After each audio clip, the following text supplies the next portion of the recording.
আমি একটি অনলাইন শপের ডেলিভারি ম্যান। অনেক বিল্ডিংয়ের লিফটের সামনে লেখা থাকে ডেলিভারি ম্যানের লিফটে ওঠা নিষেধ। ফলে প্রায় ভারী পণ্য নিয়ে ৮-১০ তলা পর্যন্ত সিঁড়ি বেয়ে উপরে উঠতে হয়। এটা কি বাড়িওয়ালাদের জন্য জায়েজ হচ্ছে? সুন্দর এবং প্রয়োজনীয় প্রশ্ন। এই প্রশ্ন উত্তরে আমরা বলতে চাই, জায়েজ এবং নাজায়েজের প্রশ্ন যদি হয় তাহলে আমরা বলবো বিল্ডিং মালিক যিনি, তিনি আসলে তার বিল্ডিংয়ের লিফট ব্যবহারের বিষয়টি কার জন্য অনুমোদন করবেন, কার জন্য করবেন না, এটা একান্ত তার ব্যাপার। যেহেতু ডেলিভারি ম্যান বাহির থেকে আগত অতিথির মতো বা সার্ভিস প্রোভাইডার, সেই হিসাবে তিনি লিফটে না উঠে সিঁড়িতে উঠবেন এরকম নিয়ম করার এখতিয়ার আইনত তিনি রাখেন। অর্থাৎ তিনি এটি করলে সেটি তার জন্য নাজায়েজ বা আপনার অপরাধ হবে না। এটা হলো আইনের কথা। কারণ হলো আমার লিফট আমি তৈরি করেছি, এখানে কে উঠবে না উঠবে সেটা আমি আসলে ঠিক করেই দিতে পারি। বিশেষ করে প্রচুর পরিমাণ ডেলিভারি ম্যানদের আসা যাওয়া এবং যাতায়াতের কারণে বিল্ডিংয়ের বাসিন্দাদের উঠানামার অসুবিধা হতে পারে, সেসব বিবেচনা করেই বাড়িওয়ালা এরকম নিয়ম করতে চাইলে আইনত সেটি অন্যায় না। তবে যদি এটাতে বড় কোনো অসুবিধা না হয়, জাস্ট তারা ডেলিভারি ম্যান, এ ব্যাপারে অবজ্ঞা তাচ্ছিল্য এরকম মানসিকতা থেকে যদি তাদেরকে লিফটে উঠতে বারণ করা হয়, যৌক্তিক কোনো কারণ ছাড়া, সিকিউরিটি বা আপনার অন্য কোনো আপনার একান্ত যৌক্তিক কারণ ছাড়া যদি এভাবে ডেলিভারি ম্যানদেরকে সিঁড়িতে উঠানামা করতে বলা হয়, তাহলে সেটা অবশ্যই অনুচিত কাজ। অর্থাৎ এখানে আইন এক জিনিস আর নীতি নৈতিকতা আরেক জিনিস। নৈতিকতার প্রশ্নে একান্ত যৌক্তিক কোনো কারণ ছাড়া শুধু তারা ডেলিভারি ম্যান, তারা বাহির থেকে আসছে, তারা ভাড়া দিচ্ছে না, তারা সিঁড়ি দিয়ে উঠুক, তাদের প্রতি অবজ্ঞা, অবহেলা, তাচ্ছিল্য কিংবা আপনার যৌক্তিক কোনো কারণ ছাড়া যদি তাদেরকে আপনি সিঁড়িতে ওঠা নামা করার কথা বলেন একজন বাড়িওয়ালা হিসাবে, তাহলে সেটা আপনার পক্ষ থেকে অনৈতিক একটা কাজ হবে, একটা উন্নত আখলাকের পরিচায়ক হবে না। একজন মুসলিম তার আচরণ সুন্দর হবে, পরোপকারী হবেন, যৌক্তিক অবস্থান গ্রহণ করবেন, তিনি যা খুশি তা করবেন না, দায়িত্বশীলতার পরিচয় দিবেন, তার উন্নত আখলাক, উন্নত চরিত্রের সৌরভ দিয়ে আশপাশটাকে তিনি সুরভিত করে রাখবেন। এই কর্মকাণ্ড নিশ্চয়ই তার পরিপন্থী। কিন্তু বাড়িওয়ালার এই কাজটাকে আমি নাজায়েজ বলতে পারছি না, বিকজ সেটা আসলে একান্তই তার ব্যক্তিগত বিষয় যে তার লিফটে কে উঠবে কি উঠবে না। এবছর সরকারি ব্যবস্থাপনায় হজে অংশগ্রহণকারী প্রায় 5,000 হাজিকে হজের টাকা উদ্ভিদ থাকায় 8.5 কোটি টাকা ফেরত দেওয়ার ঘোষণা দিয়েছেন ধর্ম উপদেষ্টা। বিষয়টাকে কিভাবে দেখেন? এই টাকা কি ফেরত দেওয়া বাধ্যতামূলক? প্রথম কথা হলো যে আমরা জানি যে সরকারি ব্যবস্থাপনা যে হজ হয়ে থাকে, এটা একটা নন প্রফিটেবল উদ্যোগ।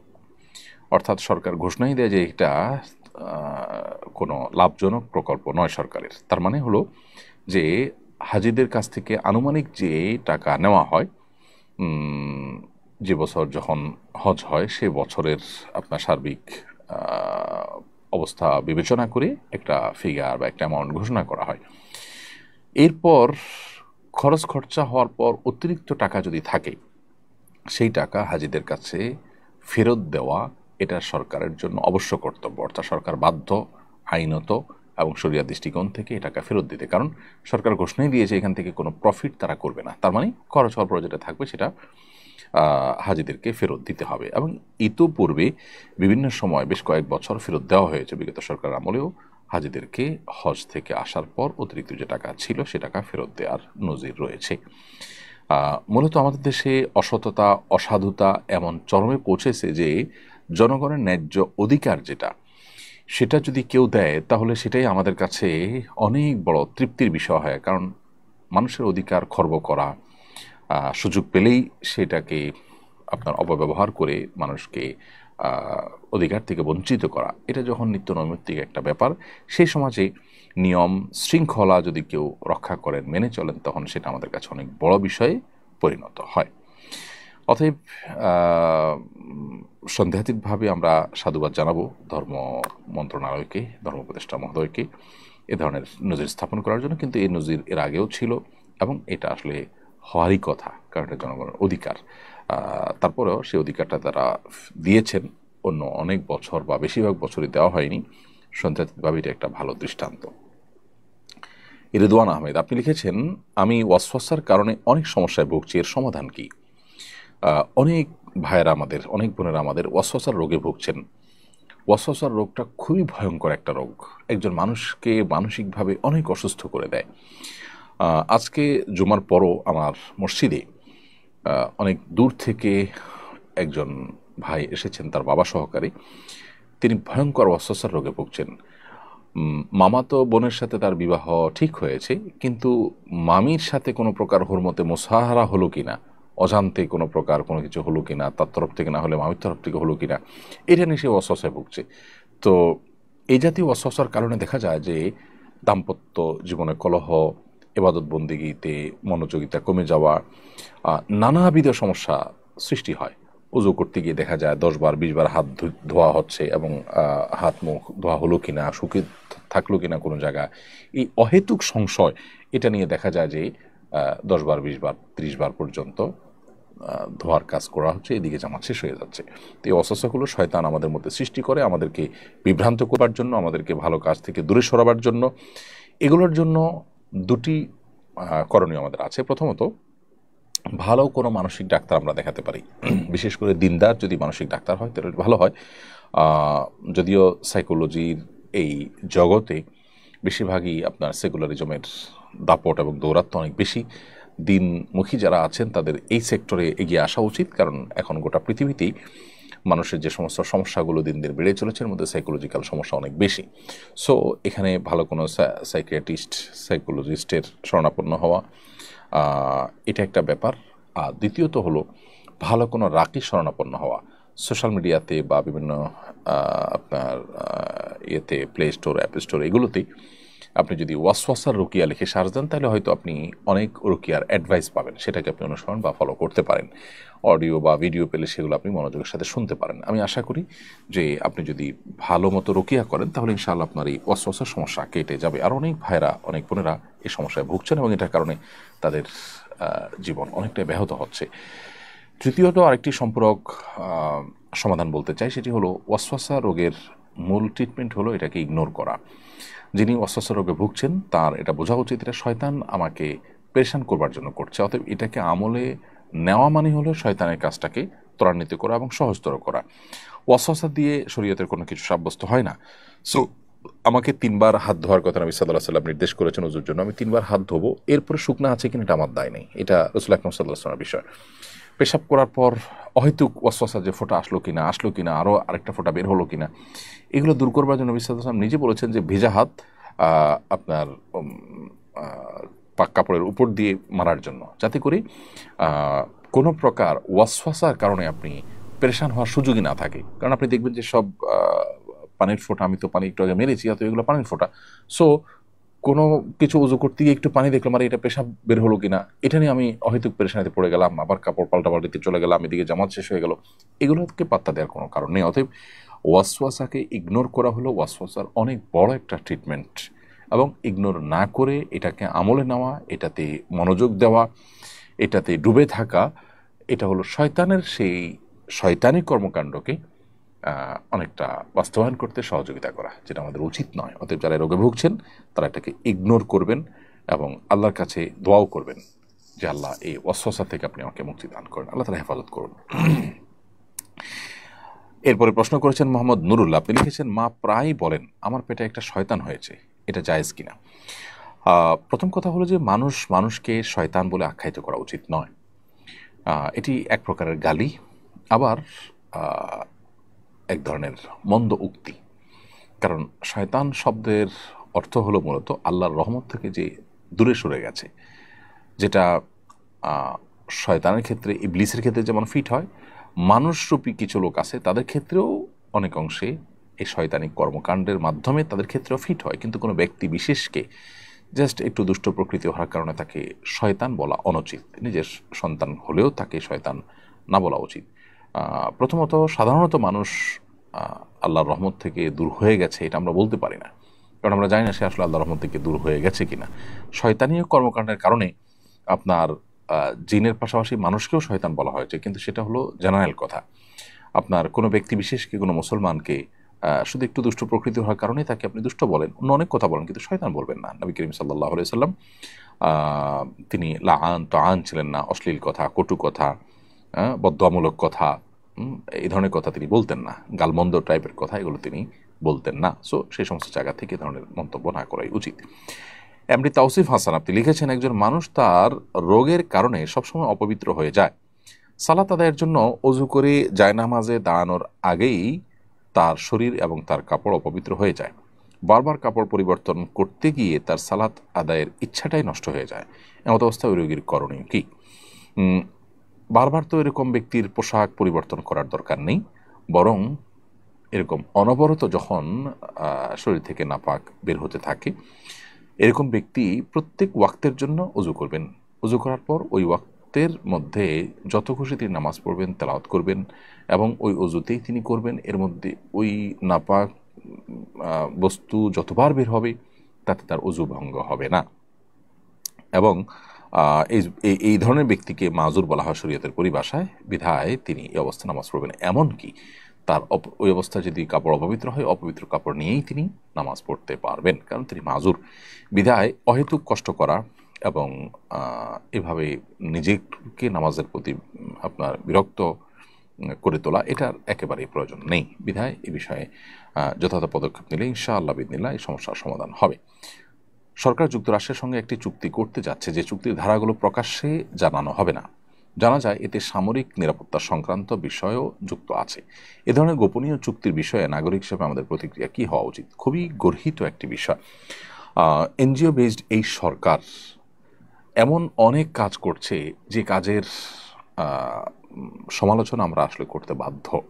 সাধারণত পলিটিক্যাল বিষয়গুলোতে আমরা কোনো মন্তব্য পারতপক্ষে করি না, কিন্তু সরকার এমন কিছু উদ্যোগ নিচ্ছে যে উদ্যোগগুলো আমাদের সাথে, অর্থাৎ দেশের মানুষের সাথে কোনো কোনো ক্ষেত্রে বিশ্বাসঘাতকতার সামিল।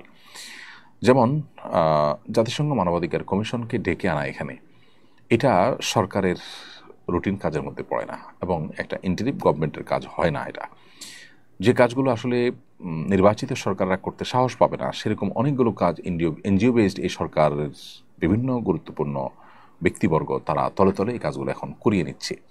যেহেতু তাদের জনগণের কাছে জবাবদিহিতা নাই, তারা জনগণের কাছে যেতে হবে না ভোটের জন্য, সো এই চান্সে তারা অনেকগুলো কাজ করে ফেলছে। এই কাজটি অর্থাৎ যুক্তরাষ্ট্রের সাথে এরকম কোনো গোপন চুক্তি করা, সেরকম একটি কাজ। জনগণের ট্যাক্সের টাকায় চলা সরকার কোনোভাবেই জনগণের কাছে লুকিয়ে কোনো চুক্তি করতে পারে না। আমি মনে করি এটা গর্হিত কাজ এবং এখান থেকে সরকারের সরে আসা উচিত। হামিদুর রহমান রাসেল আপনি লিখেছেন, মা চাচা এবং ফুফুদের সঙ্গে সম্পর্ক রাখতে নিষেধ করেছেন। মায়ের কথা অমান্য করে চাচা ফুফুদের সঙ্গে সম্পর্ক রাখলে মায়ের অবাধ্যতা হিসেবে গণ্য হবে কিনা? আর মায়ের কথা মেনে চাচা ফুফুদের সাথে সম্পর্ক ছিন্ন করলে আত্মীয়তার ছিন্ন করা গুনাহ হবে কিনা? উভয় সংকটের মধ্যে আছে, করণীয় কি? প্রথম কথা হলো, চাচা এবং ফুফু এরা আপনার রক্ত সম্পর্কীয় আত্মীয়, খুব কাছের আত্মীয়। সো তাদের সাথে আপনার সুসম্পর্ক বজায় রাখতে হবে, এবং তাদের সাথে সুসম্পর্ক বজায় রাখতে গিয়ে মায়ের কথা অমান্য করলে আপনি মাতা পিতার অবাধ্যকারী হিসেবে, পাপিষ্ঠ বা অপরাধী হিসেবে আল্লাহর কাছে বিবেচিত হবেন না। কারণ মা বাবার আদেশ নিষেধগুলো আমরা সাধারণত মেনে চলবো, কিন্তু তারা যদি এমন কোনো আদেশ বা নিষেধ করেন যেটা আসলে অন্যায্য বা অন্যায়, তাহলে সেটা কিন্তু মেনে চলাটা আমাদের উপরে অবশ্য কর্তব্য নয়। নবী করিম সাল্লাল্লাহু আলাইহি ওয়াসাল্লাম একটি হাদিস আছে, এই বিশুদ্ধ সূত্রে বর্ণিত হয়েছে, মুসনাদে আহমদ আল্লাহ তাআলা থেকে এই হাদিসটি বর্ণিত হয়েছে যে নবী সাল্লাল্লাহু আলাইহি ওয়াসাল্লাম বলেছেন, লা তুআতা লিমাখলুকিন ফি মাসিয়াতিল খালিক আও ফি মাসিয়াতিল্লাহ। লা তুআতা লিমাখলুকিন ফি মাসিয়াতিল্লাহ মানে হলো আল্লাহর অবাধ্য হয়ে কোনো সৃষ্টির বাধ্যগত হওয়ার কোনো সুযোগ নেই। অতএব মা বাবা তারাও সৃষ্টি, তাদের বাধ্যগত আমরা থাকবো, কিন্তু আল্লাহর অবাধ্য হয়ে নয়। আল্লাহর অবাধ্য হওয়ার বিষয় যদি তাদের আদেশ থাকে, তাহলে সেক্ষেত্রে তাদের আদেশকে আমরা মানব না, বিনয়ের সাথে সেটাকে তাদেরকে বুঝিয়ে বলবো, কিংবা অপরাগতার কথা জানাবো, কিংবা অন্য কোনোভাবে সেটাকে ইগনোর করব, কিন্তু আমরা অন্যায় লিপ্ত হব না। এরপরে কাইফ এআইডি থেকে আপনি লিখেছেন, সিটি গোল্ডের আংটি ছেলেরা পরা কি জায়েজ হবে? সিটি গোল্ডের আংটি ছেলেরা যদি পরেন, সেটা যেহেতু গোল্ড নয় অরিজিনালি, তাহলে সেক্ষেত্রে সেটা নাজায়েজ, হারাম হবে না। কিন্তু এটা পরার ফলে অনেকে এটাকে গোল্ড মনে করবে, আপনার প্রতি কুধারণা পোষণ করবে। এই যে কুধারণার একটা রাস্তা আপনি উন্মোচন করলেন, সেটা তো অনুচিত হবে। সেই বিবেচনায় এটা পরিহার করা উচিত।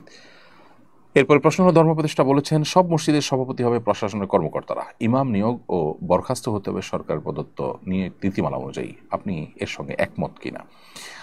এখানে আরও কিছু বিষয় আছে যেগুলো আসা দরকার, তাহলে এ বিষয়ে মন্তব্য করাটা সহজ হবে।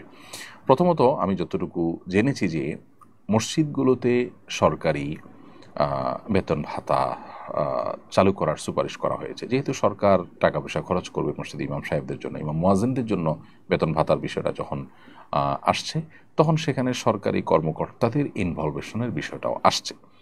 কিন্তু বিভিন্ন গণমাধ্যমে যেভাবে দেখেছি যে জেলা পর্যায়ে ডিসিগণ এবং উপজেলা পর্যায়ে ইউনোগণ তারা মসজিদের সভাপতি হবেন পদাধিকার বলে, এই প্রস্তাবনা কোনো অবস্থাতেই গ্রহণযোগ্য নয়। এবং এটা আমি আশা করব ধর্মোপদেষ্টা মহোদয় এবং সংশ্লিষ্টরা বিবেচনা করবেন এটাকে পরিবর্তন করবার বিষয়ে।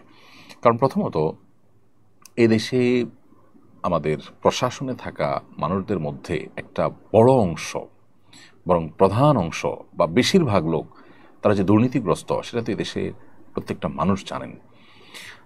মসজিদগুলোর সভাপতি হওয়ার পথ তাদের জন্য যদি উন্মোচন করা হয়, তাহলে সেক্ষেত্রে ইমাম মুয়াজ্জিন এবং মসজিদগুলো থেকে, মসজিদ কমিটির লোকদের থেকে ঘুষ খাওয়ার একটা রাস্তা ওপেন বা উন্মুক্ত হবে।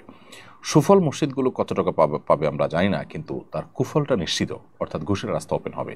আমরা কেনা জানি যে মডেল মসজিদগুলোতে ইমাম নিয়োগের ইস্যুতে বহু জায়গায় অবৈধ লেনদেন হয়েছে, ঘুষের লেনদেন হয়েছে, অর্থাৎ ঘুষের বিনিময়ে চাকরি দেওয়া হয়েছে। অতএব সমস্ত মসজিদগুলোতে যখন সরকারি প্রশাসনিক কর্মকর্তাকে এভাবে ইনভলভ করা হবে, তখন সন্দেহাতীতভাবে ঘুষের একটা রাস্তা ওপেন হবে। এক। দ্বিতীয়ত, এমনিতেই মসজিদে ইমাম সাহেবরা সঠিক কথাটা বলতে পারেন না। সমাজে নানামুখী অপরাধ, নানামুখী অবৈধ কর্মকাণ্ড যারা করে থাকে, তারা ইমাম সাহেবদের টুটি চিপি ধরার চেষ্টা করে। আবার নতুন করে যখন এই জিনিসটা যুক্ত হবে, তখন যারা যখন সরকারে থাকবে, তাদের অন্যায় অনাচার এগুলোর ব্যাপারে কোনো কথা টু শব্দ মসজিদে কেউ করতে পারবে না। বরং দেখা যাবে যে ইউনো ডিসিদের নিজেদের কোনো গায়ে পড়ে কোনো সমালোচনা হতে পারে এরকম কোনো বিষয় ইমাম সাহেবরা খতিব সাহেবরা কথা বলতে পারবেন। অর্থাৎ তাদের উপরে খড়গহস্ত হবে এবং তাদের অধিকার খর্ব হবে, তাদের স্বাধীনতা নষ্ট হবে এর ফলশ্রুতিতে। নাম্বার 3, বহু প্রশাসনিক পদে বহু মহিলা, হিন্দু কিংবা ইসলাম বিদ্বেষী মানুষজন থাকে। প্রত্যেকটা মানুষ তো ব্যক্তিগতভাবে ইসলামের প্রতি তার অনুরাগ বিদ্বেষ থাকতে পারে, বা এটা বাস্তবতা যে আছে। অতএব এরকম মানুষজন পদাধিকার বলে যখন মসজিদের সভাপতি হয়ে যাবেন, তখন দেখা যাবে যে মসজিদ এর উপরে তাদের কর্তৃত্ব, এটা মসজিদের জন্য ভালো কিছু বয়ে আনবে না, এবং এটা একটা বিব্রতকর পরিবেশ তৈরি করবে তাদের জন্য। তো সব মিলিয়ে আমার মনে হয় এই প্রস্তাবনাটা একেবারেই অগ্রহণযোগ্য। এখানে বিকল্প একটা প্রস্তাবনা আমরা দিতে পারি, সেটা হলো যে এমন হতে পারে যে ইউনো এবং ডিসিগণ তারা মসজিদ কমিটিগুলোকে অ্যাপ্রুভ করবেন। সেক্ষেত্রেও ঝামেলা আছে যে অ্যাপ্রুভ করতে গিয়ে তারা আবার পলিটিক্যাল চিন্তা করে, পলিটিক্যাল বিবেচনায় শুধুমাত্র কমিটি অ্যাপ্রুভ করেন কিনা।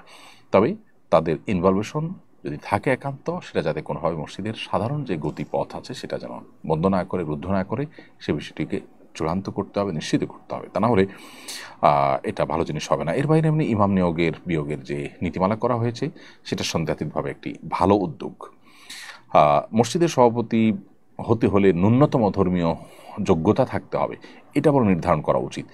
বেশিরভাগ প্রশাসনিক কর্মকর্তারা এই ক্রাইটেরিয়াতে অটোমেটিক বাদ পড়ে যাবেন এবং তারা কোনো যোগ্যতাতেই মসজিদের সভাপতি হতে পারেন না। এরপর শরীফুল ইসলাম আপনি লিখেছেন, আমার ভাবি তার আপন বোনের মেয়ের সাথে আমার বিয়ে দিতে চান, কিন্তু আমার ভাই এবং বাবা রাজি হচ্ছেন না। ওনারা বলছেন এটা হারাম, উত্তর দিলে উপকৃত হব। ভাই শরীফুল ইসলাম, এটা তারা ভুল বলছেন। আপনার ভাবির বোন কিংবা আপনার ভাবির বোনের মেয়ে আপনার জন্য মাহরাম নন, বিধায় তার সাথে আপনার পর্দা যেমন করতে হবে, একইভাবে তাকে আপনি বিয়ে করতে পারবেন। সেক্ষেত্রে আপনার ভাই হয়তো আপনার খালু শ্বশুর হয়ে যাবেন সম্পর্কে, তাতে কোনো অসুবিধা নেই। অতএব আপনার ভাবির বোনের মেয়েকে আপনি বিবাহ করাতে সেরাই কোনো বাধা নেই। আপনার বাবা বা ভাই বা পরিবারের লোকজন যারা এটাতে বাধা দিচ্ছেন, তাদেরকে দক্ষ কোনো আলেমের কাছে নিয়ে যান এবং তাদের সংশয়কে দূর করবার চেষ্টা করেন। নাসরিন বিনতে সাহাব আপনি লিখেছেন, চ্যাটজিপিটির মাধ্যমে ইসলামের বিভিন্ন বিষয় জানতে চাই, সেখানে যেসব উত্তর দেওয়া হয় তার উপর নির্ভর করা যাবে কি না। প্রথম কথা হলো যে চ্যাট জিপিটি অনলাইনে যা পায় সেখান থেকে কালেকশন করে দেয়।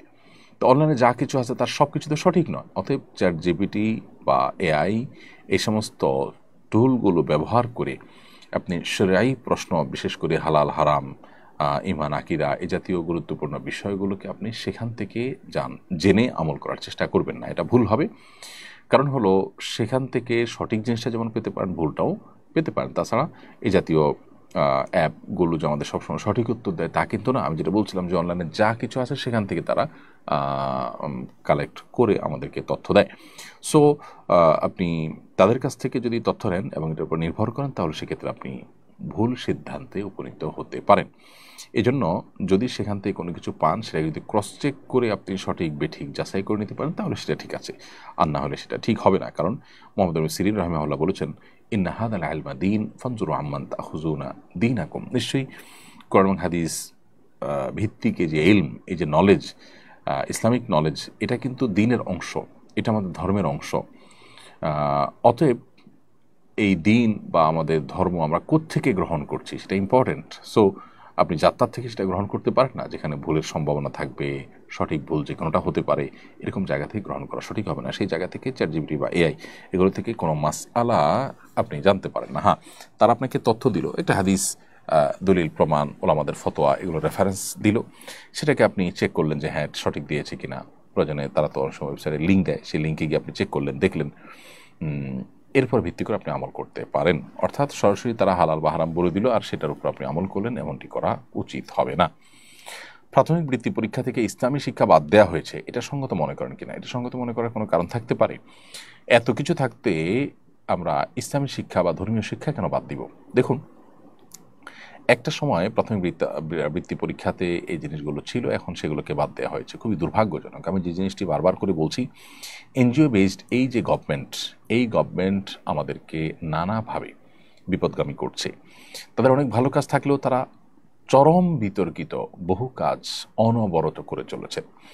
এবং এর মধ্যে ইসলাম বিদ্বেষী যে অংশটা আছে, তারা এই চান্সে ইসলাম বিদ্বেষের যত দিক হতে পারে তার সবগুলোকে তারা রাষ্ট্রযন্ত্র ব্যবহার করে স্টাবলিশ করার চেষ্টা করে যাচ্ছে। বিশেষ করে শেষ মুহূর্তে তাদের এই প্রচেষ্টাটা ভয়ঙ্কর রূপে বেড়েছে। বিধায় এগুলোর বিরুদ্ধে আমাদের কথা বলা উচিত এবং আমাদের সচেতন হওয়া উচিত। এমনিতে আমাদের সমাজে তরুণরা, কিশোররা বকে যাচ্ছে, নানাভাবে নৈতিক অধঃপতন চরমে পৌঁছেছে। এরকম একটা পরিস্থিতি এসে যেখানে ধর্মীয় শিক্ষাকে বাধ্যতামূলক করা দরকার, নৈতিক শিক্ষাকে আরও গুরুত্ব দেওয়া দরকার, সেখানে এটাকে বাদ দেওয়া, এটা খুবই অনাকাঙ্ক্ষিত এবং আনএক্সপেক্টেড একটি কাজ। এ কাজ যারাই করছেন, যারা এর সাথে জড়িত আছেন, তারা অন্যায় করছেন এবং আমি মনে করি যে তাদের এই অন্যায় থেকে বিরত থাকা উচিত।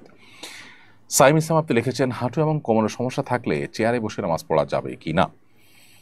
ভাই সাইম ইসলাম, হাঁটু এবং কোমরে যদি এত বেশি অসুবিধা থাকে, এত বেশি অসুস্থ থাকে এবং ব্যথা থাকে যে আপনি রুকু সেজদার জন্য যে মুভমেন্ট সেটা করতে পারেন না, কোনোভাবে অসহনীয় কষ্ট হয়, অসুস্থ হয়, তাহলে সেক্ষেত্রে আপনি চেয়ার বসে নামাজ আদায় করতে পারবেন। আর যদি সমতলে বসে বসে সালাত আদায় করার সুযোগ থাকে, তাহলে সেটা আপনি করবেন। সেটা যদি না হয় তাহলে চেয়ার বসে নামাজ আদায় করতে পারেন। কিন্তু যে অপারগ হলে তখন শুধুমাত্র একটু অস্বস্তি লাগছে বা একটু কষ্ট হচ্ছে, এটার উপর ভিত্তি করে আপনি চেয়ারে বসে নামাজ পড়া শুরু করলে সেটি সঠিক হবে না। এরপর লাইলা হক লিজা আপনি লিখেছেন, আমার ছেলে হওয়ার সময় আমার খুব কষ্ট হয়, ডাক্তার সিজার করার সিদ্ধান্ত নেন। আমি আল্লাহর সঙ্গে ওয়াদা করেছিলাম নরমালি হলে এতিমখানায় একটি খাসি দান করব। আমার ছেলের বয়স 7 বছর, এখন সম্পন্ন করতে পারিনি।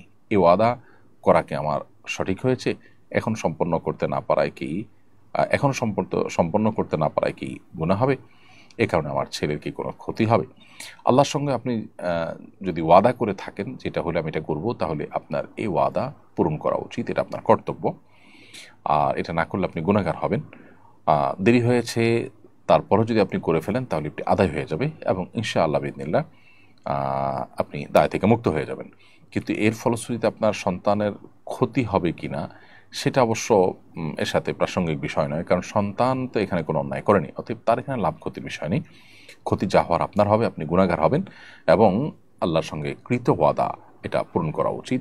আপনার যতটুকু আপনি ওয়াদা করেছেন ততটুকু আপনার সাধ্যের মধ্যে থেকে। সো আপনি আগে করতে না পারলে এখন এটিকে পূরণ করবার চেষ্টা করবেন। জঙ্গিবাদ নিয়ে আবারও মেইন স্ট্রিম ও সোশ্যাল মিডিয়া আলোচনা হচ্ছে, অনেকে বিষয়টাকে সন্দেহের চোখে দেখছেন। এ বিষয়ে আপনার দৃষ্টিভঙ্গি কি? প্রথম কথা হলো যে পশ্চিমা সাম্রাজ্যবাদীদের অনেক বড় একটা অস্ত্র হলো মুসলমানদেরকে জঙ্গিবাদের তকমা দেওয়া, ট্যাগ দেওয়া। ইরাককে তারা ধ্বংস করেছে, মরণাস্ত্র আছে এই অজুহাত তুলে, কিন্তু মরণাস্ত্র পাওয়া যায়নি, দেশ কিন্তু ধ্বংস হয়ে গেছে, তারা সরিও কিন্তু বলেনি। এই একটি এক্সাম্পলে যথেষ্ট তাদের এই জঙ্গিবাদের তথাকথিত এই খেলা, এই নাটক বোঝার জন্য। মুসলিম দেশগুলোকে, আমাদের মতো দেশগুলোকে চাপে রাখার জন্য তারা এই জাতীয় ইস্যুগুলোকে নানাভাবে ফুলিয়ে ফাঁপিয়ে প্রকাশ করে। আমরা জানি আমাদের দেশে চাঁদাবাজি, সন্ত্রাস, বহুবিধ অন্যায় অপরাধ কর্মকাণ্ড হয়। মানুষের নিরাপত্তা এখানে বেশ কিছু ক্ষেত্রে আমরা দেখি যে বিঘ্নিত হয় দারুণভাবে। এই সমস্ত বিষয়গুলোর জন্য বিগত সরকারগুলোর বিশেষ কোনো উদ্যোগ না থাকলেও আমরা দেখেছি জঙ্গিবাদ, তথাকথিত জঙ্গিবাদ দমন করবার জন্য প্রায় 15 থেকে 20টা উইং বা ডিপার্টমেন্ট নিরাপত্তা বাহিনীগুলোর রয়েছে। আপনি চিন্তা করতে পারেন যে একটা দেশে এতগুলো উইং রয়েছে, কাউন্টার টেররিজম, অ্যান্টি টেররিজম, বিভিন্ন নামে আপনার আইনশৃঙ্খলা রক্ষাকারী বাহিনীগুলোর বিভাগ বা শাখা রয়েছে। এতগুলো মানুষ সেখানে কাজ করছে। দেশে কি আসলে মানে জঙ্গিবাদের বাম্পার ফলন হয়েছে যে এত ডিপার্টমেন্ট কাজ করতে হচ্ছে, এতগুলো উইং থাকতে হচ্ছে, এতগুলো ফোর্স সেখানে কাজে লাগতে হচ্ছে? আমরা তো কোনো আপনার ঘুষ প্রতিরোধ এর জন্য এরকম কোনো বিশেষ 2-4টা বাহিনী করতে দেখিনি। তো এই বিষয়গুলো বিদেশিদেরকে খুশি করার একটা প্রচেষ্টা, পশ্চিমাদেরকে খুশি করবার একটা প্রচেষ্টা। তারা যেই ন্যারেটিভ দেয় সেটাকে আমরা এখানে প্রতিষ্ঠা করবার অন্ধ চেষ্টা এবং অন্ধবিশ্বাস করি, অন্ধভাবে এটাকে চালানোর প্রতিষ্ঠা করবার জন্য আমরা চেষ্টা করি, যেটা খুবই দুর্ভাগ্যজনক একটা বিষয়। বিগত আমরা বিশেষ করে অত্যাচারের গুমখুনকে হালাল করবার অন্যতম একটা উপায় ছিল জঙ্গিবাদের নাটক। ইতিমধ্যে ডিএমপি কমিশনার সহ আপনার দায়িত্বশীল ব্যক্তিবর্গ তো বলেইছেন যে বাংলাদেশে কোনো জঙ্গি নেই এবং জঙ্গিবাদের নামে যা হয়েছে সেটা নাটক, এটা তারা পর্যন্ত স্বীকার করে নিয়েছেন। এবং বহু মানুষ যারা গুমখুনের শিকার হয়েছেন তাদের জবানবন্দিগুলো আমরা জানি, আয়নাঘরে রাখা থেকে নিয়ে বিভিন্ন বিষয়গুলো, এগুলোর জন্য জঙ্গিবাদকে একটা উজাদ হিসেবে ব্যবহার করা হয়েছে। অতএব সেটাকে নতুন করে ফিরিয়ে আনার চেষ্টা যে বা যারা করছেন তারা পুরনো সেই খেলাকে আবার বাংলাদেশে মঞ্চস্থ করার চেষ্টা করছেন। বাংলাদেশের মানুষ খুবই সচেতন এখন এই জিনিসগুলোর সব জারি জড়ি তারা বুঝে গেছেন যে জঙ্গি অভিযান, জঙ্গি বিরোধী অভিযানের নামে যে নাটক করা হয়েছে সেই নাটকগুলো এখন সবার কাছে দিনে আলোর মতো পরিষ্কার। কোরআন হাদিসের বই পুস্তক পাওয়ার পর সেটা ছবি দিয়ে জঙ্গিবাদী বা জেহাদি বই পাওয়া গেছে বলেও আপনার অভিযোগ করতে দেখা গেছে। জেহাদি বই থাকা কি কোনো দোষের কিছু? টনি ব্লেয়ার যদি আপনার ক্রুসেডের ঘোষণা দিতে পারেন, খ্রিস্টানদের ধর্মযুদ্ধের ঘোষণা দিতে পারেন, তাহলে মুসলমান জেহাদি চেতনা লালন করলে সমস্যাটা কোথায়? কোরআন এবং হাদিসে জিহাদের কথা আছে, তাহলে আমাকে কোরআন হাদিসকে বাদ দিব? এগুলো করতে করতে করতে আস্তে আস্তে আস্তে আমাদেরকে কোণঠাসা করা হচ্ছে এবং ইসলামী শক্তিকে দুর্বল করার অপচেষ্টা করা হচ্ছে। অতএব সেই পুরাতন যে চক্রান্ত এবং ষড়যন্ত্র সেটা আবার নতুন করে শুরু করতে যাচ্ছে একটা মহল, যেটা উদ্বেগজনক। আমাদের প্রত্যেকটা মানুষের এটার বিরুদ্ধে অবস্থান নেওয়া দরকার।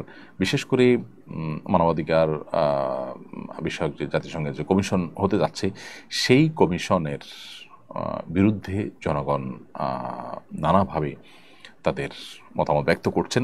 এরকম একটা সময় মানুষের দৃষ্টিকে অন্যদিকে ফেরাবার জন্য এটা করা হচ্ছে কিনা, যুক্তরাষ্ট্রের সঙ্গে যে নিরাপত্তা চুক্তির কথা শোনা যাচ্ছে সেটা আপনার বাস্তবায়নের দ্বার প্রান্তে, অতএব সেটার যৌক্তিকতা তৈরি করার কোনো চেষ্টা করা হচ্ছে কিনা এই সমস্ত ঘটনার মাধ্যমে সেটা খতিয়ে দেখা দরকার। প্রিয় দর্শক, দেখতে দেখতে আমরা অনুষ্ঠানের ঠিক মাঝামাঝি পর্যায়ে পৌঁছে গেছি। সময় হয়ে গেছে ছোট একটি বিরতিতে যাওয়ার। বিরতির পর আবারও ফিরে আসবো ইনশাআল্লাহ, আমাদের সঙ্গেই থাকবেন আশা করি। প্রিয় দর্শক, বিরতির পর আবার আপনাদেরকে স্বাগতম জানাচ্ছি। আপনারা দেখছেন আসুন্নাহ ফাউন্ডেশন আয়োজিত সাপ্তাহিক সরাসরি প্রশ্ন উত্তরমূলক অনুষ্ঠান শরীয়ত সমাধানের 268তম পর্ব। বিরতির আগে আমরা অনেকগুলো প্রশ্ন উত্তর আপনাদের দিয়েছি। এই পর্যায়ে আমি যে প্রশ্নটি দেখতে পাচ্ছি সেটি হলো, বিয়ের প্রথম রাতের সুন্নত আমল কি কি? অনেক বউ বাসর ঘরে 2 রাকাত নামাজ আদায় করেন, বউ বরকে দুধ খাওয়ান, এরকম নানা প্রচলন আছে। কোরআন সুন্নাহ মোতাবেক আমল কি? আমি শীঘ্রই বিয়ে করতে যাচ্ছি, আমার জন্য কল্যাণে দোয়া করবেন। প্রশ্নকর্তা যে হন না কেন, আপনার জন্য আমরা দোয়া করি। আল্লাহ তাআলা আপনাকে দাম্পত্য জীবনের সুখ এবং প্রশান্তি দান করুন এবং আল্লাহর বাধ্যগত এবং অনুগত থেকে দাম্পত্য জীবনে উভয়ে মিলেমিশে চলার তৌফিক আল্লাহ তার প্রত্যেককে দান করুন। আর আপনার প্রশ্ন উত্তর হলো যে জি, সুগন্ধি ব্যবহার করবেন, এটা উত্তম সন্দেহাতীতভাবে, বিশেষ করে স্বামী স্ত্রীর প্রথম সাক্ষাতে একে অন্যের প্রতি ভালোবাসা এবং আকর্ষণ এটা যেন তৈরি হয়, সেজন্য সুগন্ধি ব্যবহার করা ভালো। আবার একই সাথে স্ত্রীর মাথার অগ্রভাগে হাত রেখে একটা দোয়া পড়া, আল্লাহুম্মা ইন্নী আসআলুকা খায়রাহা ওয়া খায়রা মা ফিহা ওয়া আউযু বিকা মিন শাররিহা ওয়া শাররি মা ফিহা। আল্লাহ, আমার স্ত্রীর মধ্যে যত কল্যাণ আছে, যাবতীয় কল্যাণ, এটা আপনার কাছে আমি চাই, আর কোনো অকল্যাণ থাকলে সেটা থেকে আমি পানাহ চাই, তার ক্ষতি থেকে আমি মুক্তি চাই। এরকম দোয়া পাঠ করা মুস্তাহাব, হাদিসটি রয়েছে। এর বাইরেও স্বামী স্ত্রী উভয়ে দাঁড়িয়ে 2 রাকাত নফল নামাজ আদায় করা বাসর রাতে, সেটাও মুস্তাহাব। অনেক উলামা ইকরাম সেটি করতে আমাদেরকে পরামর্শ দিয়েছেন বিভিন্ন বর্ণনার আলোকে। সো এই কাজগুলো আপনি করতে পারেন, এবং আল্লাহ তাআলার কাছে সাধারণ এবং কমন যে দোয়া আছে সেই দোয়াগুলো তো আমরা অনবরত নেককার স্বামী নেককার স্ত্রী পাওয়ার জন্য, যেমন সূরা ফুরকানের 74 নম্বর আয়াত, রব্বানা হাব লানা মিন আজওয়াজিনা ওয়া যুররিয়্যাতিনা কুররাতা আয়ুন ওয়াজআলনা লিল মুত্তাকিনা ইমামা, এই জাতীয় দোয়াগুলো আমরা করব ইনশাআল্লাহ তাআলা। এরপরে প্রশ্ন করেছেন হাফেজ কারি জুবায়ের। আপনি লিখেছেন, দ্বিতীয় বিয়ের কনের সঙ্গে বিয়ের সময় এই মর্মে চুক্তি হয় যে বর বউয়ের কোনো আর্থিক দায় দায়িত্ব পালন করবে না। এই শর্তের ভিত্তিতে বিয়ে করা জায়েজ হবে কিনা? বিয়ে হয়ে গেলে আর্থিক দায়িত্বের বিধান কি? এই টাইপের বিয়েকে এখন আরব বিশ্বগুলোতে, বিশেষ করে জাওয়াজে মিসিয়ার তারা বলে, বা মিসিয়ার বিয়ে হিসাবে তারা আখ্যা দেয়। যদি কোনো স্ত্রী নিজে থেকে বলে দেন যে আমি আমার যে ভরণ পোষণের ব্যাপার আছে এটা থেকে আমি আমার স্বামীকে দায়মুক্ত করে দিলাম, স্বামীকে যদি তিনি দায়মুক্ত করে দেন তাহলে সেক্ষেত্রে এটা জায়েজ আছে, এটা নাজায়েজ কোনো বিষয় নয়। আমরা নবী করিম সাল্লাল্লাহু আলাইহি ওয়াসাল্লাম স্ত্রীদের মধ্যে একজন স্ত্রীর ক্ষেত্রে আমরা জানি যে তিনি নবী সাল্লাল্লাহু আলাইহি ওয়াসাল্লামকে তার হক আদায়ের ক্ষেত্রে, তার যে অন্য স্ত্রীদের সাথে সমান্তরালভাবে তার যে সাথে রাত্রি যাপন করা, তার সঙ্গে দিন কাটানো, এটার যে দায় নবী সাল্লাল্লাহু আলাইহি ওয়াসাল্লামের ছিল স্বামী হিসাবে তার প্রতি, এটা থেকে তিনি নবী সাল্লাল্লাহু আলাইহি ওয়াসাল্লামকে মুক্ত করে দিয়েছেন এবং নবী সাল্লাল্লাহু আলাইহি ওয়াসাল্লাম সেটাকে অ্যাকসেপ্টও করেছেন। অতএব বিয়ের আগে থেকে যদি এরকম কোনো শর্ত দেওয়া হয় এবং উভয় যদি সেটার উপর সম্মত হয় তাহলে সেটি জায়েজ রয়েছে। এরপরে প্রশ্ন করেছেন যে ভাই, তিনি লিখেছেন, ইসরায়েল থেমে নেই, একদিকে গাজাবাসীর উপরে হামলা অব্যাহত রয়েছে, অন্যদিকে সিরিয়ার দিকে হাত বাড়িয়েছে। এ অবস্থা মুসলিম রাষ্ট্রপ্রধান ও জনগণ থেকে কি প্রত্যাশা করেন? দেখুন, গাজা ইস্যুতে আমরা তো আল্লাহর কাছে ক্ষমার অযোগ্য অপরাধ করে ফেলেছি, কি প্রত্যাশা করব? প্রত্যাশার কোনো জায়গা আছে আমাদের? মুসলিম দেশগুলো চরমভাবে ব্যর্থ হয়েছে, তারা ন্যূনতম কোনো দায়িত্ব পালন করতে তারা পারেনি, সক্ষম হয়নি।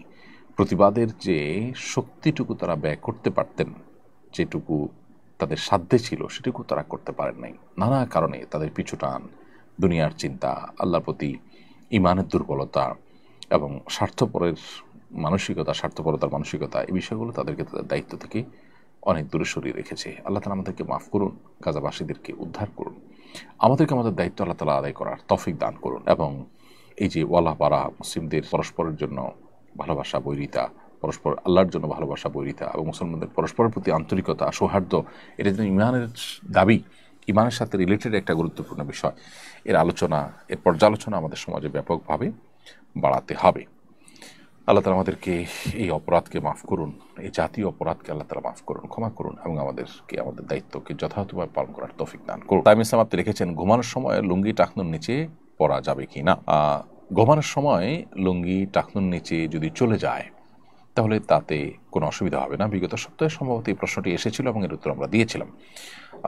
সাধারণ স্বাভাবিক অবস্থাতে একজন পুরুষের লুঙ্গি, পাজামা, প্যান্ট, চাদর, জুব্বা এগুলো টাকনুর নিচে যেন না যায় সেটা খেয়াল রাখতে হবে, হাদিসে কঠোরভাবে নিষেধ আছে। শোয়ার পরে যদি সেটা চলে যায় তাহলে সেটা আসলে মানুষের একে তো ইচ্ছার বাহিরে, দ্বিতীয়ত এটা সাধারণ এবং স্বাভাবিক অবস্থা নয়, যার কারণে এতে কোনো গুনাহ হবে না ইনশাআল্লাহ তাআলা। তবে স্বাভাবিক অবস্থাতে টাকনুর নিচে যেন আমাদের লুঙ্গি, পাজামা, প্যান্ট ইত্যাদি না যায় সেই দিকটা আমাদেরকে খেয়াল রাখতে হবে। রোকেয়া বিনতে হেলাল আপনি লিখেছেন, মুরগির গলার ভেতরে যে সাদা রগগুলো থাকে ওইগুলোকে ফেলে দিতেই হবে, ইসলাম কি এ ব্যাপারে নিষেধাজ্ঞা, ইসলামে কি ব্যাপারে নিষেধাজ্ঞা আছে? আপনার হাড্ডির ভিতরে এবং আপনার গলার রগের ভিতরে গলার হাড্ডির ভিতরে যে সাদা রগের মতো থাকে, এগুলো খাওয়াকে মাকরু বলেছেন ওলামায়ে হানাফ। যদিও এটা হাম্বলি ফকিহগণ বা সৌদি আরবের ওলামায়ে কেরাম এটাকেও খাওয়া জায়েজ বলেন। এটাকে হারাম অবশ্য কেউ বলেন না, তবে মাকরু বলেছেন ওলামায়ে আহনাফ। বিভিন্ন ফতোয়ার কিতাবগুলোতে সেটি রয়েছে। এমনি মিজানুর রহমান আদনান আপনি লিখেছেন, এআই দিয়ে তৈরি নারীদের ছবি কি পুরুষের জন্য দেখা জায়েজ, আর পুরুষদের ছবি কি নারীদের জন্য দেখা জায়েজ কিনা? ভাই মিজানুর রহমান, এআই দিয়ে তৈরি করা নারীদের ছবি পুরুষদের জন্য দেখা জায়েজ হবে না। যদিও সেই নারী রিয়েল কোনো নারী নয়, কিন্তু একজন পুরুষের জন্য একজন নারীর দিকে অবলোকন করা, গায়রে মাহরাম নারীর দিকে দৃষ্টিপাত করাটা যে কারণে হারাম, সেই কারণটি এখানে বিদ্যমান আছে। এখানে তার মনের মধ্যে বাজে চিন্তা আসা, কল্পনা জল্পনা হওয়া, তার চরিত্র নষ্ট হওয়া, এই কারণগুলো এখানে বিদ্যমান আছে। ফলশ্রুতিতে এরকম ছবি দেখা থেকে একজন পুরুষকে বিরত থাকতে হবে। এই জন্য এ ধরনের ছবি ক্রিয়েশন করাও উচিত নয় বা ক্রিয়েট করা উচিত নয়। আবার এর বাইরে কোনো পুরুষের ছবি যদি তৈরি করা হয়, তাহলে নারীদের জন্য পুরুষদের দিকে দেখাটা সর্বাবস্থায় সাধারণভাবে হারাম বা নিষিদ্ধ নয়। এটার যদিও ওলামা ইকরামের একাধিক মত আছে, কিন্তু বিশুদ্ধর মত হলো ফিতনার আশঙ্কা না থাকলে নারীরা পুরুষদের দিকে তাকাতে পারে। তো সেই দৃষ্টিকোণ থেকে বা সেই হিসেবে এখানে পুরুষের কোনো ছবি আইডি তৈরি করা থাকলে কোনো নারীরা সেদিকে দেখতে পারে। তবে একেবারে পার্সোনাল পার্টস বা একান্ত ব্যক্তিগত অঙ্গ প্রত্যঙ্গ যেগুলো সতর যেগুলো, সেগুলো দেখা জায়েজ হবে না কোনো অবস্থাতেই। আমাদের বিয়ের 1 মাস হয়েছে, এখনও শারীরিক কোনো সম্পর্ক হয়নি। হাজব্যান্ড চাচ্ছেন আমরা যখন একসাথে ঢাকায় শিফট হব তখন সন্তান নেওয়ার ব্যাপারে ভাবব, যাতে এর আগে কোনো ঝামেলা না হয়। এখন আমরা দুজন আলাদা ডিস্ট্রিক্টে আছি, এই অবস্থায় আমাদের জন্য জন্ম নিয়ন্ত্রণ করা জায়েজ হবে কি না? প্রথম কথা হলো যে এই ধরনের কোনো প্রতিবন্ধকতা, যেটাকে আপনি প্রতিবন্ধকতা মনে করছেন যে এখন বাচ্চা হলে দুজন দু জায়গায় আসি ঝামেলা হবে, তাহলে আমরা একসাথে থেকে তখন বাচ্চা নেব, এই জন্য ওই পর্যন্ত আমরা জন্ম নিয়ন্ত্রণ করব, এই কারণটা শরিয়া গ্রাহ্য কোনো কারণ নয়। শরিয়ার দৃষ্টিকোণ থেকে জন্ম নিয়ন্ত্রণ তখনই করা যেতে পারে যখন এটা সাময়িক সময়ের জন্য হয় এবং এটার ফলে বাচ্চা কিংবা বাচ্চার বাবা বা মায়ের শারীরিক অসুবিধা তৈরি হওয়ার আশঙ্কা থাকে, কিংবা লালন পালন করবার মতো কোনো পরিবেশ না থাকে। এখন সন্তান হলে সন্তানের মা লালন পালন করবেন এবং একটা সময়ের পর আপনারা ঢাকা চলে আসবেন, নিজেরাই সিদ্ধান্ত নিয়েছেন, তাহলে এখন আপনারা যেখানে আছেন না কেন বা আপনি যেখানে থাকেন না কেন সেখানে সন্তান লালন পালন করাটা এমন বিষয় নয় যে এখানে অসম্ভব। হ্যাঁ, 2টা বা 3টা সন্তান আছে ছোট ছোট, এখন আরেকটা সন্তান হলে কোনো কাজের লোক নাই, একা লালন পালন করা কঠিন হয়ে যাবে, এটা একটা বাধা হতে পারে, যুক্তি হতে পারে। কিন্তু এবারে প্রথম সন্তান, আপনি নিজের সন্তান নিজে লালন পালন করতে পারবেন আলহামদুলিল্লাহ, সুস্থ স্বাভাবিক মানুষ হলে এটা আপনার জন্য অসম্ভব বা অসাধ্য নয়। বিধায় সন্তান এই মুহূর্তে হলে দুজনের মধ্যে ভুল বোঝাবুঝি হতে পারে, এটা একেবারেই একটা দূরবর্তী যুক্তি, এটা খোলা একটা যুক্তি, এটা কোনো গ্রহণযোগ্য যুক্তি নয়, যার কারণে এর ভিত্তিতে আপনারা জন্ম নিয়ন্ত্রণ করতে পারবেন না। জন্ম নিয়ন্ত্রণটা মৌলিকভাবে কোনো জায়েজ বিষয় নয়, বরং শর্ত সাপেক্ষে সেটি জায়েজ হয়। আল্লাহ তাআলা আমাদেরকে বিবাহের মাধ্যমে, দাম্পত্য সম্পর্কের মাধ্যমে মানব ধারা পৃথিবীতে অব্যাহত রাখবার নির্দেশ দিয়েছেন। বিধায় এখানে নিয়ন্ত্রণটা করা যাবে শর্ত সাপেক্ষে, সাধারণ অবস্থায় নয়। আর আপনি যে অজুহাতের কথা বলেছেন সেই অজুহাত আসলে শরিয়া গ্রাহ্য অজুহাত নয়। রোশনা আক্তার আপনি লিখেছেন, আমি একজন চাকরিজীবী, আমার স্বামীর ইনকাম আমার চেয়ে কম, তাই সে আমার বেতন পুরোটাই সংসারে খরচ করে, আমার খারাপ লাগে, এতে কি আমার স্বামীর পাপ হবে? বোন রোশনা আক্তার, আপনি আপনার উপার্জনের পুরোটা স্বামীর সংসারে খরচ করতে বাধ্য নন, বরং আপনি সামান্যটুকুও খরচ করতে বাধ্য নন। আপনার স্বামীর ইনকাম আপনার চেয়ে কম দেখে আপনার ভেতরে পুরোটা সংসারে খরচ করার অধিকার তার নাই। আপনি বিনয়ের সাথে তাকে বোঝাতে পারেন, আমাদের এই ভিডিও ক্লিপ তাকে শোনাতে পারেন, কিংবা অন্য কোনো আলেমের শরণাপন্ন হয়ে তাকে বোঝাতে পারেন। নিজে সরাসরি বললে অসুবিধা মনে করলে অন্য কাউকে দিয়ে তাকে বলতে পারেন, এবং আপনি বিনয়ের সাথে তাকে বাধা দিতে পারেন, অথবা আপনি কিছু টাকা রেখে দিতে পারেন, যে আমি কিছু টাকা রাখছি, সব খরচ করতে চাচ্ছি না, এটা বলা আপনার রাইট আছে। এতে তিনি যদি ভুল বোঝেন সেটা একান্তই তার ত্রুটি, আপনার ত্রুটি নয়।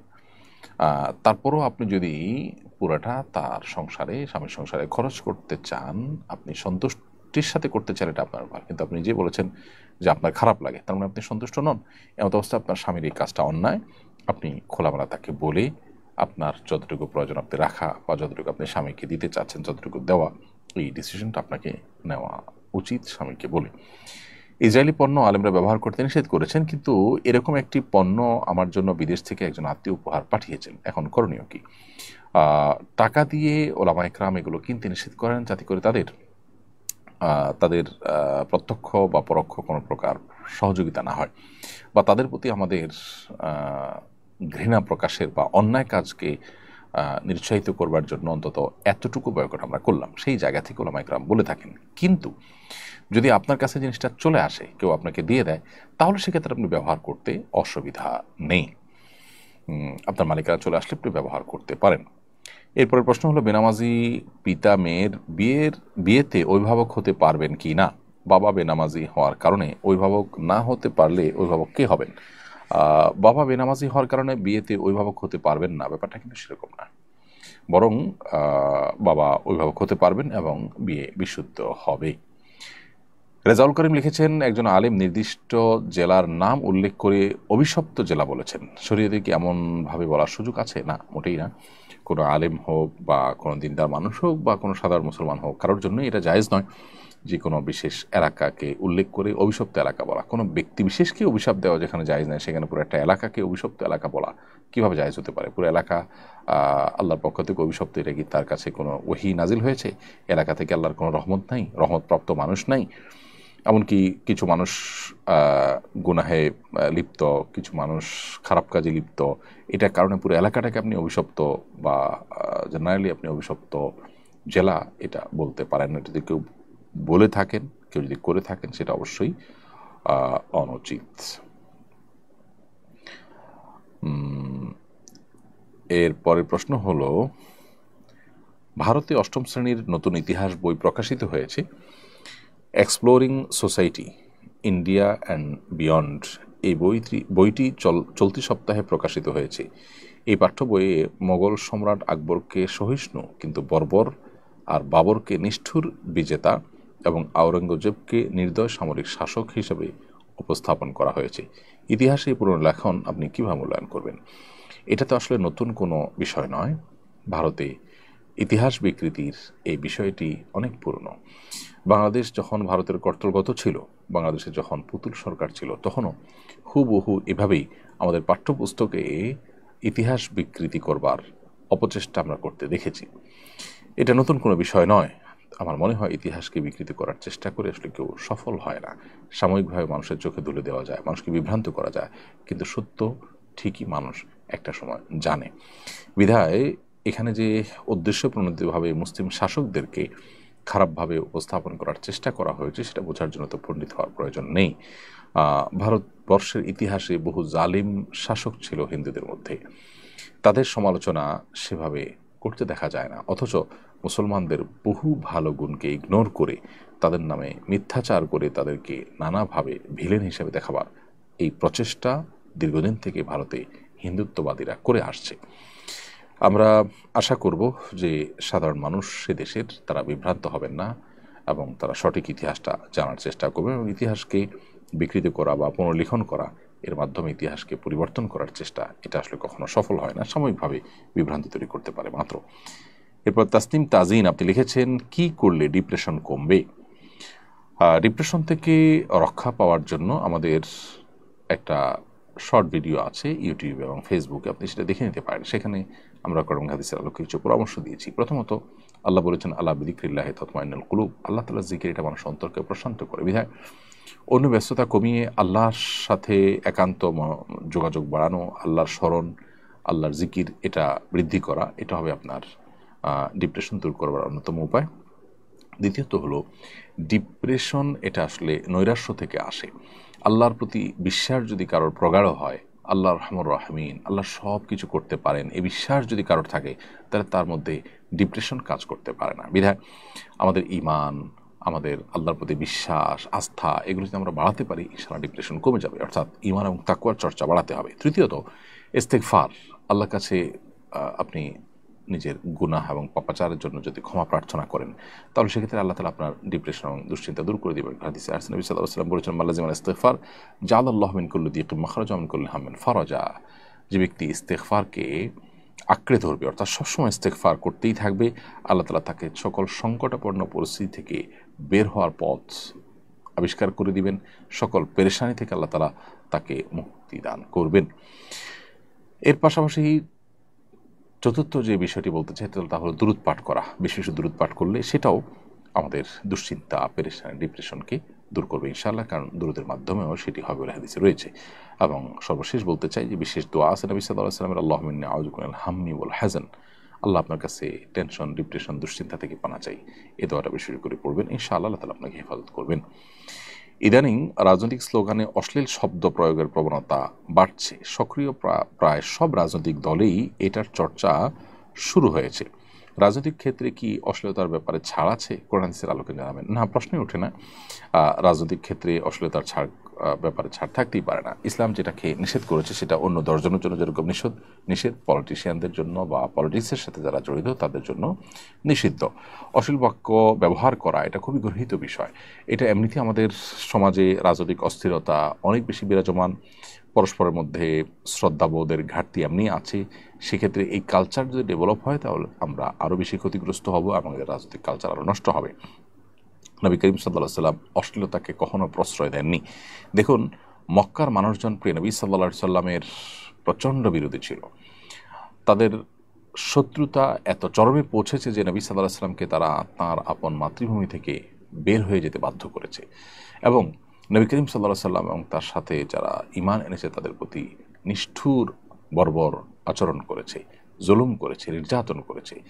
এত বড় শত্রু হওয়ার পরও নবী সাল্লাল্লাহু আলাইহি সাল্লাম বা তার সাহাবীরা মক্কার মুশরিকদেরকে আপনার গালমন্দ করা, অশ্লীল কোনো উক্তি করা তাদের সম্পর্কে, এটা আপনি দেখাতে পারবেন না। এটাই হলো ইসলামের শিক্ষা। অতএব আমাদের রাজনৈতিক কালচারে পরস্পরের শ্রদ্ধাবোধটা থাকা দরকার। কোনো অবস্থাতেই পরস্পরকে তুচ্ছতাচ্ছিল্য করা, হেয় প্রতিপন্ন করা এবং বিশেষ করে যে অশ্লীল বাক্যালাপ করা, এটা বন্ধ হওয়া উচিত। কোনো দলের অনুসারে এটা করলে দলের সিনিয়ররা, নেতাকর্মীরা দায়িত্বশীল পর্যায় থেকে তাদের এগুলোকে নিরুৎসাহিত করা উচিত। এটা সুস্থ এবং শুদ্ধ রাজনৈতিক ধারা বিকাশে আমাদের জন্য সহায়ক হবে ইনশাআল্লাহ তাআলা। নবী করিম সাল্লাল্লাহু আলাইহি সাল্লাম থেকে একটা হাদিস বর্ণিত হয়েছে সহিহ ইবনে হিব্বানে, আরও বিভিন্ন হাদিস কিতাবে, যে আবু দারদা রাদিয়াল্লাহু তাআলা বলেছেন, নবী সাল্লাল্লাহু আলাইহি সাল্লাম বলেছেন, ইন্নাল্লাহা ইউবগিদুল ফাহিশাল বাদি। আল্লাহ তাআলা অশ্লীল উক্তিকারী এবং নিচু কথা বলে, নিচু আচরণ করে এরকম মানুষকে অপছন্দ করেন। আর নবী করিম সাল্লাল্লাহু আলাইহি সাল্লাম তিনি তার সম্পর্কে হাদিসে বর্ণিত হয়েছে যে তিনি লাআন, তাআন, ফাহিশ ছিলেন না, অশ্লীল উক্তিকারী ছিলেন না, তিনি আপনার অভিসম্পাদকারী ছিলেন না। অতএব অশ্লীল উক্তি এটা অন্য 10 জন মুসলমানের জন্য যেরকম হারাম, ঠিক একইভাবে রাজনৈতিক দলের নেতা, কর্মী, অনুসারী তাদের জন্য হারাম।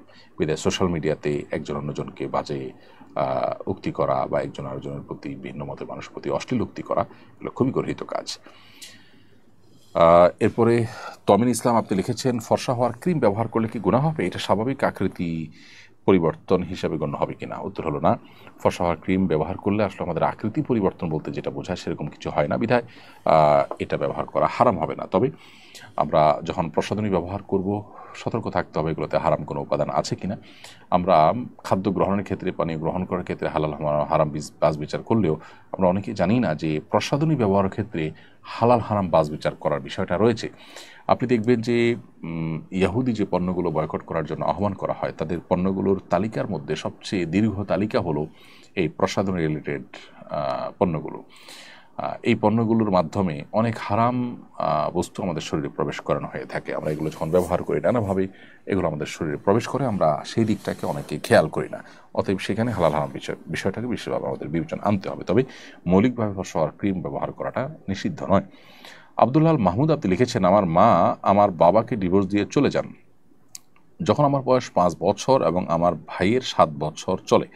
এরপর আমার বাবা আবার বিয়ে করেন। আমার সৎমা খুব ভালো, উনি আমাদের আজকে 14 বছর ধরে খুব যত্ন সহকারে লালন পালন করেন। গত 3-4 বছর আগে আমার আপন মা আমাকে বলেন উনি আমাদের কাছে আসতে চান, এখন আমাদের করণীয় কি?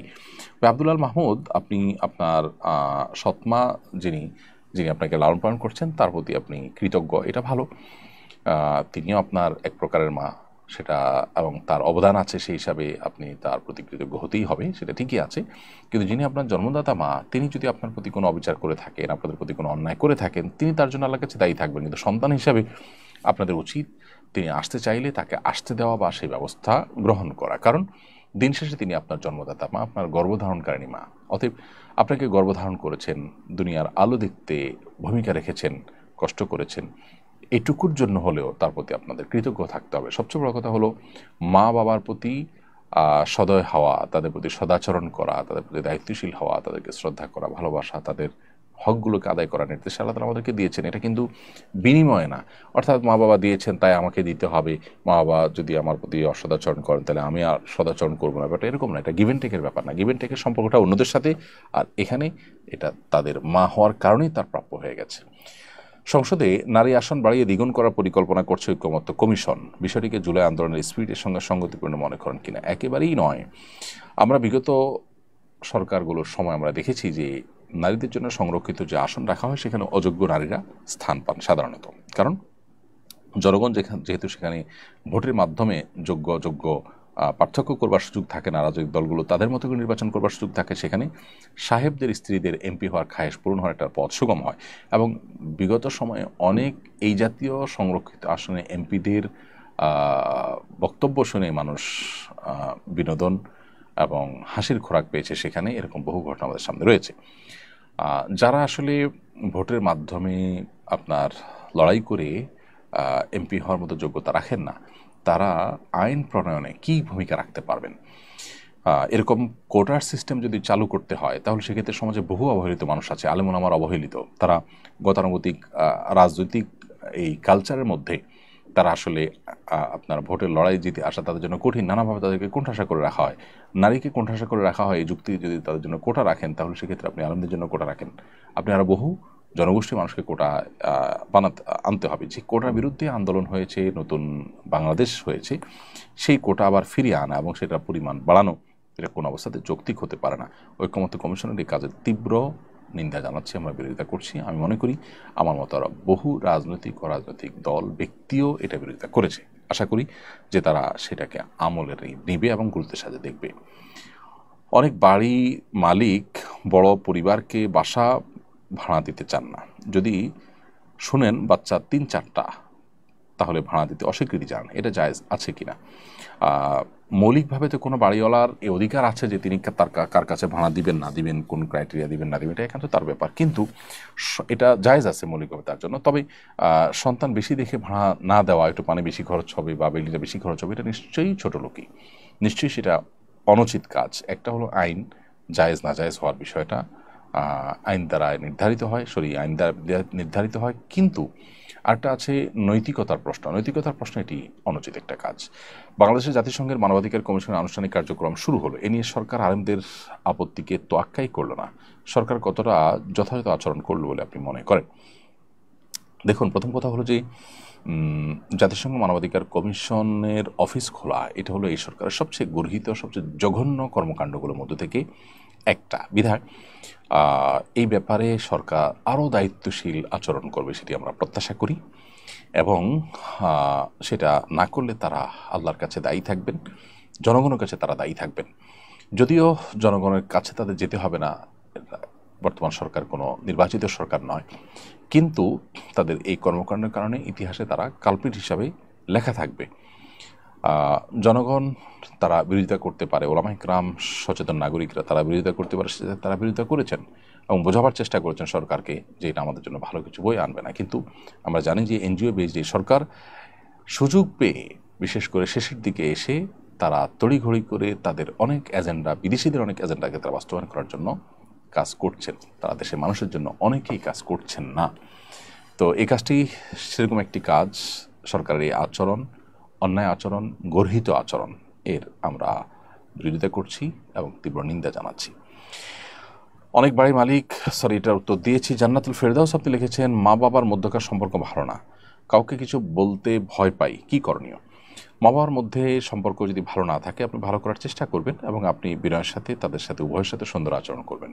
তাদের মধ্যকার সম্পর্ক ভালো না, সেইখানে সন্তান হিসাবে আপনি প্রবেশ করে তাদের সাথে বেয়াদবি কারোর সাথে আপনি করতে পারেন না। পারলে তাদেরকে মিল করার চেষ্টা করবেন, তৃতীয় পক্ষকে এঙ্গেজ করার চেষ্টা করবেন, কিন্তু কোনো অবস্থাতে আপনি নিজে ভূমিকা নিতে গিয়ে কারোর প্রতি বেয়াদবি করবেন না। বিনয়ের সাথে আপনি কোনো উদ্যোগ নিতে চাইলে সেটা আপনি অবশ্যই নিতে পারেন। শান্ত ইসলাম লিখেছেন, জুমার দিনে মৃত ব্যক্তির জন্য মসজিদে মিষ্টি দিয়ে দোয়া চাওয়া হয়, তখন ইমামের সাথে মোনাজাত করা যাবে কিনা? প্রথম কথা হলো যে মসজিদে মিষ্টি দিয়ে দোয়া চাওয়ার এই কালচারটা সঠিক কোনো কালচার নয়। মৃত ব্যক্তির জন্য দোয়া এটার কোনো বিনিময়ে দেওয়া উচিত নয়। আপনি যদি বলেন যে এটা আমি এমনি মানে সওয়াবের উদ্দেশ্যে খাওয়াচ্ছি, তাহলে সেটা মসজিদে কেন? এখানে তো দোয়ার জন্য বলেছেন, ভালো কথা, আপনি বস্তিতে বহু রাস্তায় বহু গরিব মানুষ আছে সেখানে দেন। তো এখানে দেয়াটা মূলত দোয়ার এক ধরনের বিনিময়ের মতো, যেটা না জায়েজ। আর দ্বিতীয়ত হলো যে মসজিদে এ ধরনের মিষ্টি বিতরণের যে কালচারটা, সেটা আসলে এটা দৃশ্যত বিনিময়ের মতোই দেখায়। আর যদি বলেন যেটা মসজিদে আগত মুসল্লিদেরকে আমি খাওয়াচ্ছি মুর্দাকে সওয়াবের আশায়, তাহলে সেটা ইসলামের সওয়াবের উদ্দেশ্যে মানুষকে খাওয়ানো জায়েজ আছে, সেটা সেই যুক্তিতে জায়েজ হতে পারে।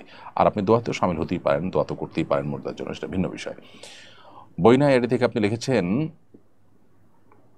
আমার স্বামীর বিধবা ভাবি এবং তার 21 বছরের একজন ছেলে আছে। এতদিন আমরা একসাথে থাকতাম, কিন্তু এখন আমাদের পরিবারের সন্তান নিয়ে একসাথে থাকা সম্ভব হচ্ছে না। আমরা আলাদা থাকতে চাই, এতে কি আমাদের গুনাহ হবে? আপনার স্বামীর বিধবা ভাবি অর্থাৎ আপনার যা তিনি আছেন, তার সাথে আপনি একসাথে বসবাস করছেন। এখন পর্দাপোশিদার অসুবিধা হবে এই কারণে যদি তার থেকে পৃথক হয়ে যান, তো সেটা মৌলিকভাবে কোনো নাজায়েজ বা অন্যায় কাজ নয়, সেটা আপনারা করতেই পারেন। বরং গুনাহ থেকে বাঁচার জন্য পৃথক হওয়াটাই নির্দেশিত। এইচএম মেহরাব হোসেন এম আপনি লিখেছেন, নামাজের মধ্যে হাঁচি এলে নামাজ হবে কি না, এই সময় করণীয় কি? হাঁচি যদি আসে নামাজ হয়ে যাবে, হাঁচি আসলে নামাজ হবে না এমন কোনো কথা নেই। হাঁচি আসলে হাঁচিটিকে থামানোর চেষ্টা করবেন, বা হাঁচির সময় মুখে এতে হাত দেওয়ার চেষ্টা করবেন, আশপাশের মানুষের যেন গায়ে আপনার কোনো ময়লা না যায়।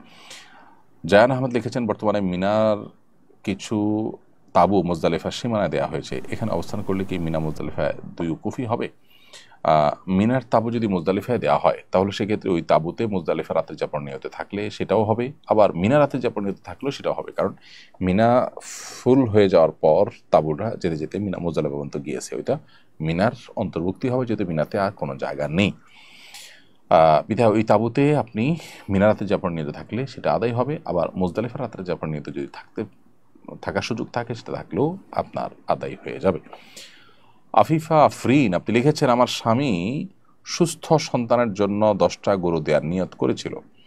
আমরা দেশের বাহিরে থাকি, এই 10টা গরু কাকে কিভাবে দিতে হবে বা গরুর সমপরিমাণ টাকা কাউকে দেওয়া যাবে কিনা? আপনার স্বামী সুস্থ সন্তানের জন্য 10টা গরু দেওয়ার যদি মানত করে থাকেন, তাহলে সেটা আবশ্যক হবে। নিয়ত করেছেন, নিয়ত এবং মানতের মধ্যে পার্থক্য আছে। যদি আল্লাহ আমার এই কাজটা হয়, তাহলে আমি এতগুলো গরু গরিব দুঃখীদেরকে দান করবো বা খাওয়াই দিব, এটা কি বলে মানত। মানত করলে সেটা পুরা করা জরুরি হবে যদি মানত শরিয়া সিদ্ধ হয়, আর নিয়ত করলে সেটা পুরা করা জরুরি না। এখন নিয়ত যদি করে থাকেন সন্তান সুস্থ হলে বা সন্তান যেন সুস্থ হয়, তাহলে আমি এটা, সন্তান যেন সুস্থ হয় আল্লাহ আমি এটা করব। সুস্থ হলে আমি করবো এটা না, সন্তান সুস্থ হোক বা না হোক আমি এটা করব, আল্লাহ আপনি আমার সন্তানকে সুস্থ করে দিন, এরকম নিয়ত করলে সেটা আপনি দান করবেন। এখন নিয়তটা কী ধরনের ছিল, কী নিয়ত করেছেন, সেটা আসলে এখানে নির্ভর করবে, সেটার উপরে পুরো সিদ্ধান্তটা। তাহলে আমরা পুরো নিয়তটা না জানলে মন্তব্য করতে পারছি না। পার্টিকুলার এই কেসে আসলে বলা কঠিন যে তিনি তা কী করবেন, এই জন্য ডিটেল তার নিয়তটা খোলাসা করতে পারে, সেটা কি মান্যতের ক্যাটাগরিতে ছিল নাকি নিয়তের ক্যাটাগরিতে ছিল, এবং নিয়তে তিনি কী বলেছেন। সরি, নিয়ত করলে তো তিনি এটা যে কোনোভাবে ব্যয় করতে পারেন, 10টা গরু 10 জন গরিবকে দান করা, 10টা গরু জবাই করে গোশত দিয়ে দেওয়া, বা যে কোনো কিছু করতে পারেন নিয়ত করলে।